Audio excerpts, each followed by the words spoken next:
नमस्कार मंडळी, पोस्टाच्या योजनांमध्ये गुंतवणूक केल्यास प्राप्तिकरात अनेक प्रकारे सवलत मिळते। मग ती सवलत TDS वर मिळत असेल किंवा गुंतवणुकीच्या रकमेवर मिळत असेल किंवा परताव्याच्या रकमेवर मिळत असेल। आज आपण बघणार आहोत पोस्ट ऑफिसच्या कुठल्या योजनांवर आपल्याला प्राप्तिकरात कशा प्रकारे सवलत मिळते। तर सुरू करूया आजचा व्हिडिओ। मंडळी, प्राप्तिकरात प्रामुख्याने 3 प्रकारे सवलत दिली जाते। पहिला प्रकार आहे गुंतवणुकीची रक्कम, ज्यावर कलम 80C अंतर्गत सूट मिळू शकते। ही सूट दरवर्षी जास्तीत जास्त 1.5 लाखांपर्यंत मिळते। मात्र इथं एक गोष्ट लक्षात ठेवावी लागेल की ही 1.5 लाखांपर्यंतची सूट प्रत्येक योजनेसाठी 1.5 लाखांपर्यंत नसते, तर एकूण मिळून 1.5 लाखांपर्यंत असते। म्हणजे तुम्ही वेगवेगळ्या योजनांमध्ये गुंतवणूक केली असेल तर ती कितीही असू देत, त्यातल्या जास्तीत जास्त 1.5 लाख रुपये एवढ्या रकमेवर आपल्याला कलम 80C अंतर्गत वजावट मिळू शकते। उदाहरणार्थ, तुम्ही PPF मध्ये 50,000, 5 वर्षांच्या FD मध्ये 2 लाख, सुकन्या समृद्धी योजनेत 50,000 असे एकूण दरवर्षी 3 लाख रुपये गुंतवणूक करत असाल तरी तुम्हाला कलम 80C अंतर्गत जास्तीत जास्त 1.5 लाख एवढी सूट मिळू शकते। दुसरा प्रकार आहे TDS। कुठल्याही बचत योजनेत एका ठराविक मर्यादेपेक्षा जास्त व्याज मिळालं तर त्यावर 10% पर्यंत कर आकारला जातो। त्याला TDS किंवा टॅक्स डिडक्टेड ॲट सोर्स असं म्हणतात। मात्र पोस्टाच्या काही योजनांवर ही मर्यादा ओलांडली तरी सुद्धा TDS कापला जात नाही। हा झाला दुसरा सवलतीचा प्रकार। आणि तिसरा प्रकार आहे मुदत पूर्ण झाल्यावर मिळणाऱ्या एकूण रकमेवर किंवा ज्याला आपण परतावा म्हणतो त्यावर प्राप्तिकरात मिळणारी सवलत। तर पोस्टाच्या काही योजनांवर आत्ता सांगितलेल्या 3ही प्रकारात सवलत मिळते। काही योजनांवर 2 किंवा एका प्रकारात सवलत मिळते, तर काहींवर कुठलीही सवलत मिळत नाही।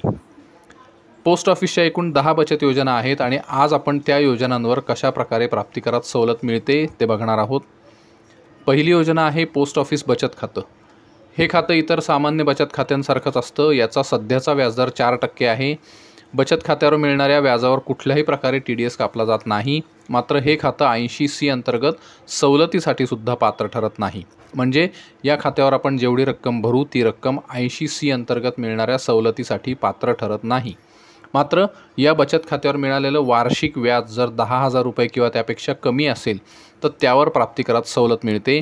मात्र वार्षिक व्याजाची रक्कम 10,000पेक्षा जास्त होत असेल तर पहिल्या 10,000 रुपयापर्यंतच्या व्याजाच्या रकमेवर प्राप्तिकरात सवलत मिळेल आणि 10,000पेक्षा जेवढी रक्कम जास्त होते त्या जास्तीच्या रकमेवर प्राप्तिकर भरावा लागेल।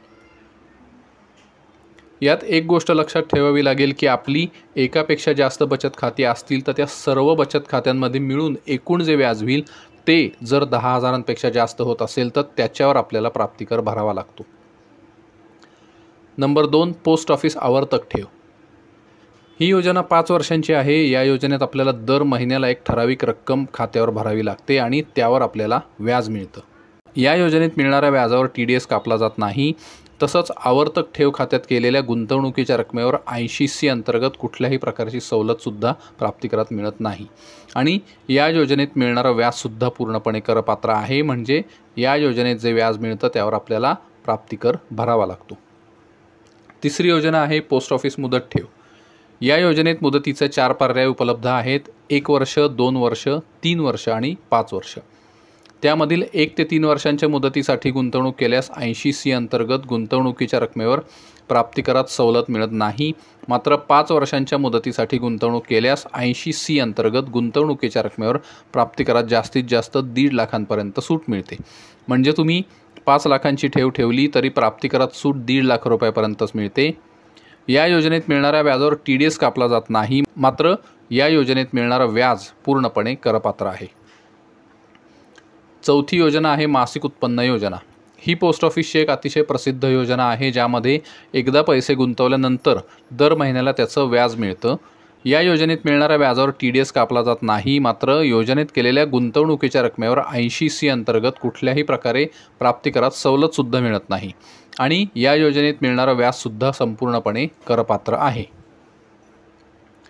5वी योजना आहे ज्येष्ठ नागरिक बचत योजना। मंडळी, ही योजना फक्त ज्येष्ठ नागरिकांसाठीच आहे। म्हणजे 60 वर्ष पूर्ण झालेल्या नागरिकांसाठी ही योजना आहे।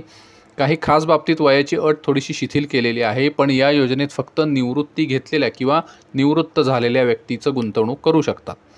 या योजनेत केलेल्या गुंतवणुकीच्या रकमेवर 80C अंतर्गत प्राप्तिकरात 1.5 लाखांपर्यंत सवलत मिळते। तसंच या योजनेत मिळणाऱ्या व्याजाची रक्कम वार्षिक 50,000 पेक्षा जास्त असेल तर त्यावर TDS कापला जातो। मात्र व्याजाची रक्कम 50,000 रुपयांपेक्षा कमी होत असेल तर त्यावर मात्र TDS कापला जात नाही आणि या योजनेत मिळणारं व्याज संपूर्णपणे करपात्र आहे, त्याच्यावर प्राप्तिकर भरावा लागतो। 6वी योजना आहे राष्ट्रीय बचत योजना। ही योजना सर्व वयोगटाच्या व्यक्तींसाठी उपलब्ध आहे।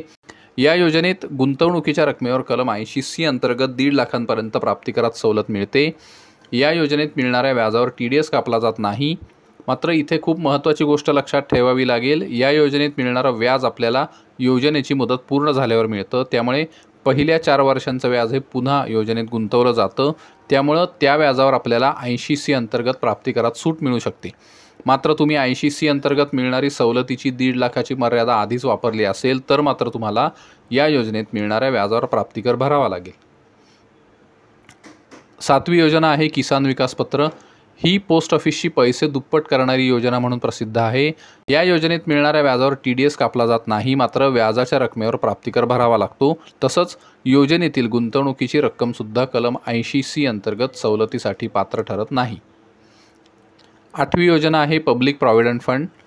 ही पोस्टाची खूप प्रसिद्ध योजना आहे, ज्याची मुदत 15 वर्षांची आहे। यामध्ये किमान 500 रुपये भरून खातं सुरू करता येतं आणि दरवर्षी किमान 500 रुपये आणि जास्तीत जास्त 1.5 लाख रुपयापर्यंत आपण गुंतवणूक या योजनेत करू शकतो। या योजनेचा सगळ्यात मोठा प्लस पॉईंट म्हणजे या योजनेवर सर्व प्रकारे प्राप्तिकरात सवलत मिळते। म्हणजे या योजनेतील व्याजावर कुठल्याही प्रकारे TDS कापला जात नाही, तसंच व्याजावर कुठल्याही प्रकारे प्राप्तिकर भरावा लागत नाही। म्हणजे या योजनेत मिळणारं व्याजही पूर्णपणे करमुक्त आहे आणि दरवर्षी 1.5 लाखाच्या गुंतवणुकीवर प्राप्तिकर कलम 80C अंतर्गत आपल्याला प्राप्तिकरात सूट मिळते। तसंच मुदत पूर्ण झाल्यावर मिळणाऱ्या रकमेवर सुद्धा आपल्याला कुठलाही कर भरावा लागत नाही। 9वी योजना आहे सुकन्या समृद्धी योजना। भारत सरकारने बेटी बचाओ बेटी पढाओ या अभियानाअंतर्गत खास मुलींसाठी ही योजना आणली होती। जास्तीत जास्त 10 वर्षांपर्यंतच्या मुलींसाठी या योजनेत गुंतवणूक करता येते, मात्र 10 वर्षांपेक्षा जास्त वयाच्या मुलींसाठी या योजनेत गुंतवणूक करता येत नाही। या योजनेची मुदत 21 वर्षांची आहे। या योजनेत किमान 250 रुपये भरून आपल्याला खातं चालू करता येतं आणि दरवर्षी किमान 250 रुपये आणि जास्तीत जास्त 1.5 लाख रुपये असे खातं चालू केल्यापासून 15 वर्षापर्यंत आपल्याला पैसे भरावे लागतात।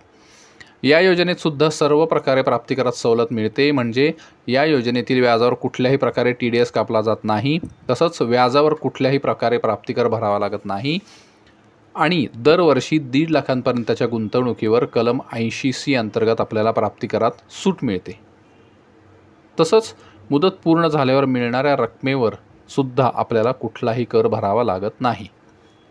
10वी योजना आहे महिला सन्मान बचत प्रमाणपत्र। ही योजना खास महिलांसाठी भारत सरकारने 1 एप्रिल 2023 पासून चालू केलेली आहे। या योजनेत सर्व वयोगटाच्या महिला गुंतवणूक करू शकतात। या योजनेची मुदत 2 वर्षांची आहे आणि या योजनेचा व्याजदर 7.5% आहे। या योजनेचं वैशिष्ट्य म्हणजे या योजनेत केलेली 1.5 लाखांपर्यंतची गुंतवणूक 80C अंतर्गत सवलतीसाठी पात्र ठरते। योजनेत मिळणाऱ्या व्याजावर TDSही कापला जात नाही, मात्र योजनेत मिळणाऱ्या व्याजावर आपल्याला प्राप्तिकर मात्र भरावा लागतो। मंडळी, इथे एक गोष्ट आपल्याला लक्षात घ्यावी लागेल की पब्लिक प्रॉव्हिडंट फंड आणि सुकन्या समृद्धी योजनेमध्ये मिळणारं व्याज हे पूर्णपणे करमुक्त असलं तरी आपल्याला इन्कम टॅक्स रिटर्न भरताना ते आधी उत्पन्न म्हणून दाखवावं लागतं, तरच त्या व्याजाच्या उत्पन्नावर आपल्याला प्राप्तिकरात वजावट मिळते। त्यामुळे इन्कम टॅक्स रिटर्न दरवर्षी न चुकता भरत चला, ज्यामुळे आपल्याला वेगवेगळ्या वजावटी आपल्या उत्पन्नावर मिळवता येऊ शकतात। तर मंडळी, आज इथंच थांबूया। आजचा व्हिडिओ आपल्याला कसा वाटला ते आम्हाला कमेंटद्वारे नक्की कळवा। व्हिडिओ आवडला तर लाईक आणि शेअर करा। चॅनेल सबस्क्राईब करून बेल आयकॉन प्रेस करा आणि ऑल नोटिफिकेशन हा पर्याय निवडा। धन्यवाद।